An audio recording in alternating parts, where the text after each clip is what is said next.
کتاب ہے ماں جی کے مہمان۔ پہلا باب ہے تدبیر۔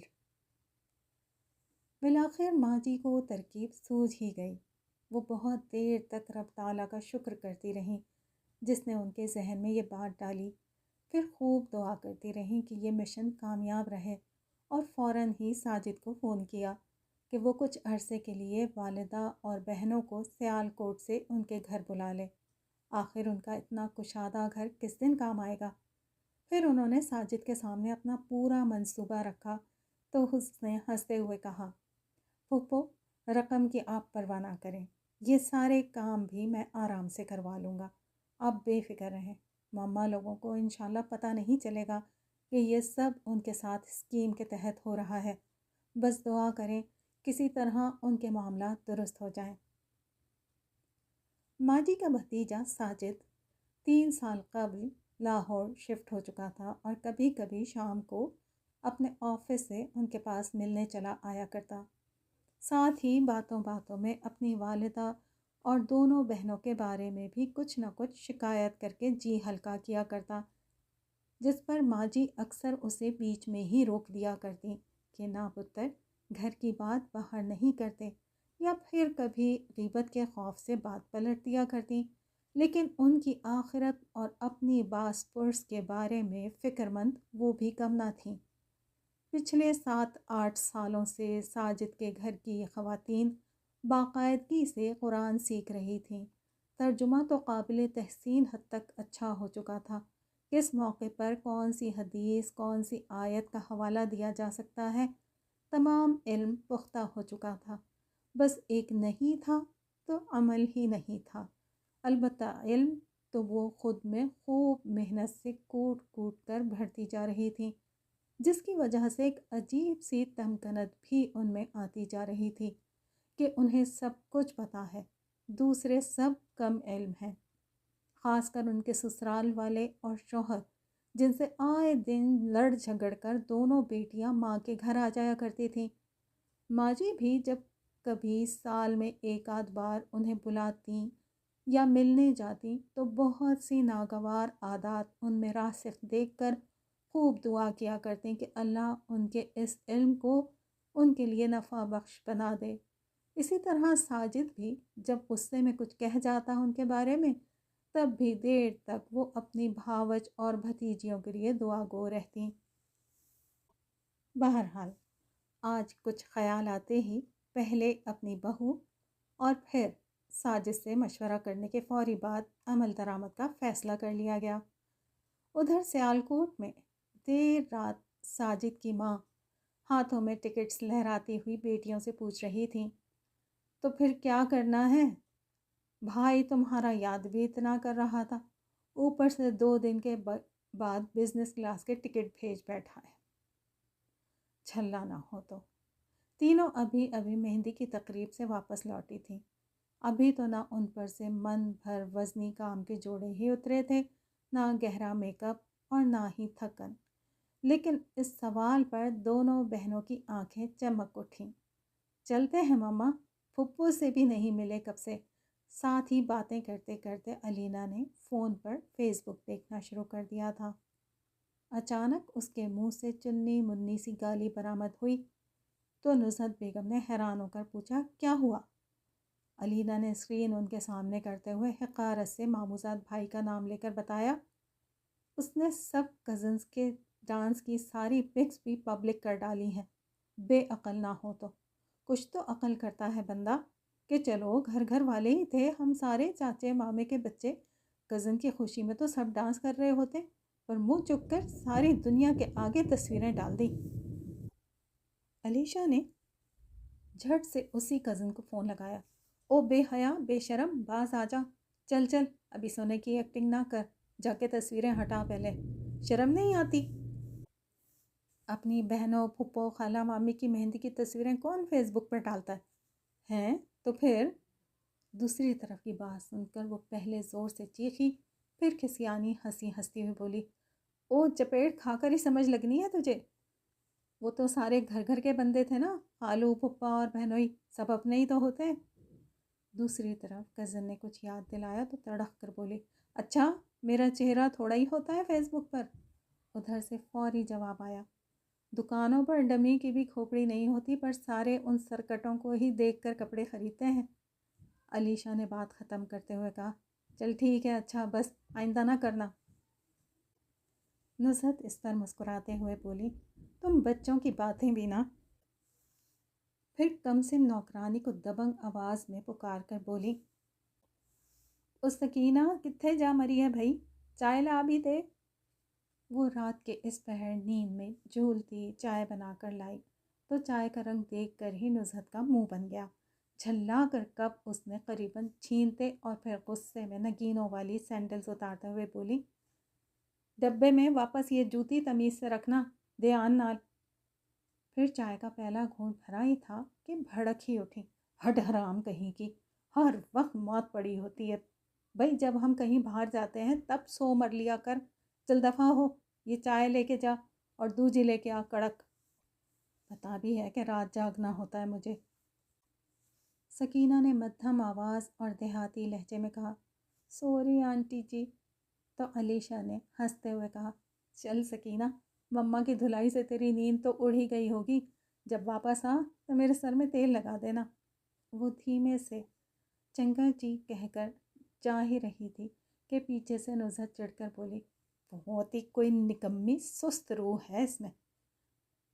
پھر ذرا غصہ کم ہوا تو اٹھ کھڑی ہوئی، چلو جی اپنا تو تہجد کا ٹائم ہو گیا ہے، آپ لوگ سو جا کر میں تو چلی۔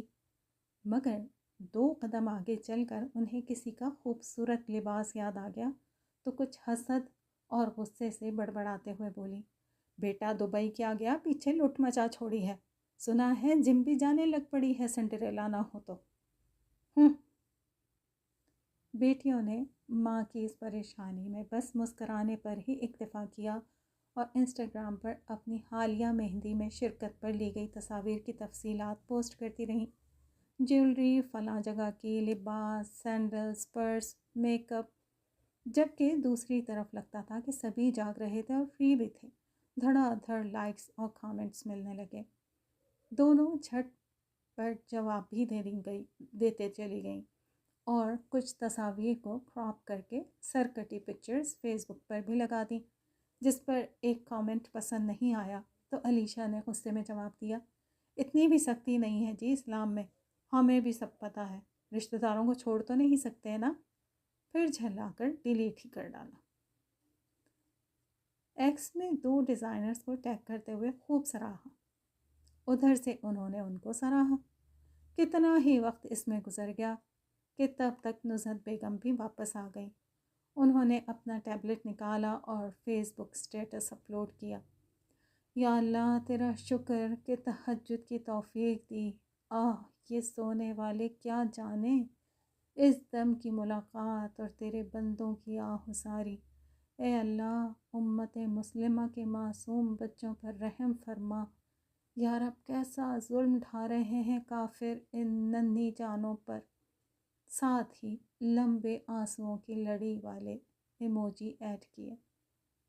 پھر ذرا سستانے کو چل دیں کہ فجر کے بعد ڈھیروں لائکس اور حسرت بھرے کامنٹس ملنے پر کہ اللہ ہمیں بھی آپ کی جیسی توفیق دے، ہمارے لیے دعا کیجیے پلیز۔ عاجزی کا مظاہرہ کرتے تھینکس بھی لکھنا ہوتا ہے۔ بہرحال اگلے دن یہ خواتین پارلر اور پیکنگ کے چکروں میں کافی مصروف رہیں۔ ایئرپورٹ پہنچ کر سٹیٹس اپلوڈ کیا، بالکل ویسا ہی جیسا کہ اکثر لوگ کیا کرتے ہیں۔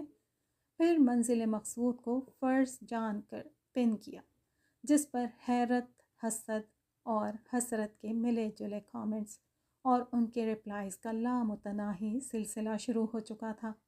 حالانکہ کسی بھی سفر میں سفر آخرت کی کیسی کیسی نشانیاں یا عبرت محسوس ہوتی ہے، یا ڈھیروں دعائیں قبول ہو سکتی ہیں، اس ٹائم پاس ایکٹیویٹی میں اس کا ہوش ہی کسے تھا۔ جہاز میں داخل ہوتے ہی جلدی بزنس کلاس کی سیٹ پر بیٹھ کر سنیپ چیٹ پر پھولوں والا فلٹر ڈال کر گروپ میں شیئر کرتے وقت ایک لمحے کو گزشتہ سفر میں فوکر پر سفر کے دوران ایک دیہاتی بندہ سیٹ پر اکڑوں بیٹھا کانوں میں فون دبائے اپنے حلقہ احباب میں اپنی شان بگھارتا یاد آ گیا تھا۔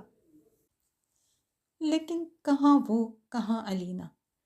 اس کے ذہن میں ایک لمحے کو سوال آیا بھی کہ کہیں وہ اس نو دولتیہ جیسی تو نہیں لگے گی، لیکن پھر دل نے اس برابری کو تسلیم ہی نہ کیا، لہٰذا لمحے بھر میں کلپ پوسٹ کر ڈالا اور گویا دوسری جانب بھی فارغ بھوکے پرندوں کے آگے دانہ ڈال دیا گیا ہو۔ انہی کی طرح کی بالکل سطحی سوچ رکھنے والے فرینڈز اور مداح تھے ان کے، لہٰذا انتہائی سطحی قسم کے شوخے کامنٹس آنے شروع ہو گئے، حتیٰ کہ جہاز میں اعلان ہو گیا کہ اب فون بند کر دیے جائیں۔ شام ڈھلے سب لان میں گپیں لگا رہے تھے کہ ماں جی نے کریمن کو آواز دی کہ پتر چائے پی لی ہے تو ادھر بھی آ کر برتن لیتی جا۔ نصرت کی تو ہنسی نکل گئی۔ آپا پچھلے 3 دن سے یہی دیکھ رہی ہوں کہ اس نوکرانی کی اماں آتی ہے تو آپ سب اس سے آپ جناب سے باتیں کرتے ہیں، ابھی آپ برتن دھو لیں، ابھی آپ جھاڑو لگا لیں۔ ارے بھائی کمی لوگ ہیں، اس طرح تو سر پر بیٹھ جاتے ہیں، یہ کوئی مہمان تھوڑا ہی ہے، اور آپ لوگ کب سے لکھنؤ والوں کی طرح بولنے لگ پڑے ہیں۔ علیشا نے کہا، میں بھی حیران تھی کہ آپ کی یہ چھٹکی کریمن سارے کام چھوڑ چھاڑ دوسری شفٹ کے اسکول جاتی ہے، بلکہ کل ناشتے کے بعد نائلہ بھابھی اس کا ہوم ورک مکمل کروا رہی تھیں۔ یہ کام والی رکھی ہے آپ نے یا؟ نائلہ نے کہا، علیشا ہم سے اپنی ریت کے بارے میں سوال تو ہونا ہے نا، بمشکل 4 گھنٹے کا تو اسکول ہوتا ہے، اس دوران میں میرے بچے 2 گھنٹے تک تو سوتے ہی رہتے ہیں، چھوٹے موٹے کام تو ہمیں بھی اپنی صحت برقرار رکھنے کی خاطر کر ہی لینے چاہیے۔ علینا فوراً ہی اس کی بات کاٹتے ہوئے نائلہ سے بولی، اور ہاں بھابھی جی، کل جو آپ کی دھوبن صاحبہ چادر ساڑھ لائی تھی نا، میں نے تو 2 اس کے کان کے نیچے رکھ کے دینے تھے، مگر آپ کے صبر کو تو ویسے سلام ہے۔ نائلہ نے کہا، علینا آپی، ہر چیز کا ایک وقت مقرر ہوتا ہے کہ اسے ختم ہو ہی جانا ہوتا ہے، یہ تو بس ہمارے صبر کا ایک ٹیسٹ ہوتا ہے کہ اگر دوسرے کے ہاتھوں کسی چیز کا آخری وقت آ گیا تو اس پر ان لوگوں سے کیسا رویہ اختیار کرتے ہیں۔ بس اللہ نے دی تھی، اسی نے لے لی، وہی اور دے دے گا انشاءاللہ، اور کیا پتہ اس طرح اب یہ کسی غریب کے کام آ کر میرے لیے کتنی دعاؤں کا ذریعہ بنتی رہے۔ پھر اسے کچھ یاد آیا تو بولی، علینا آپی، آپ کے تو ہاتھوں سے سونے کے کڑے ڈاکو اتروا کر لے گئے تھے، میری چادر اتنی قیمتی تو ہرگز بھی نہیں تھی، آپ کے کڑے تو نانوں کی نشانی بھی تھے نا، تو آپ نے ڈاکو کے کان کے نیچے 2 لگانے تھے نا۔ ماں جی نے افسوس سے کہا، ہمارا ہاتھ کمزور پر بے دھڑک اٹھ جاتا ہے کہ غصے میں یاد ہی نہ رہا، چاہے وہ خدمت گزار بیوی ہو، معصوم بچے ہوں، یا گلی محلے کے غریب دکاندار اور رکشہ یا ٹھیلے والے، لیکن طاقتور پر کبھی نہیں اٹھتا۔ حالانکہ دیکھا جائے تو اس وقت غصہ، غم اور خوف 3 جذبے سر پر ناچ رہے ہوتے ہیں، مگر تب بھی عقل ساتھ نہیں چھوڑتی۔ پھر وہ علینا سے بولی، میرا پہلا پوتا پیدا ہوا نا، تب سے ہم سارے گھر والوں نے اپنے لہجے، انداز اور الفاظ پر نظر رکھنی شروع کر دی تھی۔ بعد میں جب قرآن میں پڑھا کہ لوگوں سے قول حسنہ ہی بولنا ہے، تو سخت بات تو انبیاء علیہ السلام کو فرعون سے بھی نہیں کرنی تھی، تو پھر اللہ کی خوشی اور ایک طرح کی عبادت کی نیت سے سب سے اچھے سے بولنا سیکھنا شروع کیا۔ یہ واقعی سیکھنا ہی پڑتا ہے، کیونکہ اچھا تو آپ بول ہی نہیں سکتے نا جب تک کہ غصہ قابو نہ کر لو، اور غصہ کبھی قابو نہیں ہو سکتا جب تک کہ پکا یقین نہ ہو کہ اللہ تعالیٰ بہت طاقت والا ہے اور ہمارے ضبط کا یا کسی بھی نقصان کا بہترین بدل دینے والا ہے۔ علیشا نے موضوع بدلتے ہوئے بہت لاڈ سے فرمائش کی، پھپھو جانی، ہم تو 3 دن سے گھر کا کھانا کھا کھا کر آرام کر کر کے بور ہو گئے، بھائی تو اتنا لیٹ آتا ہے، تب تک سب دکانیں بند ہو جاتی ہیں، کہیں باہر چلے نا۔ تو ماں جی نے کہا، چلو ابھی چلتے ہیں، کہاں چلنا ہے؟ ماں بیٹی تینوں نے ہی ایک مہنگے ترین سمجھے جانے والے سپر اسٹور کا نام لیا۔ ساجد کو فون کر کے اس کے ڈرائیور کو بلوا لیا گیا اور سب روانہ ہو گئے۔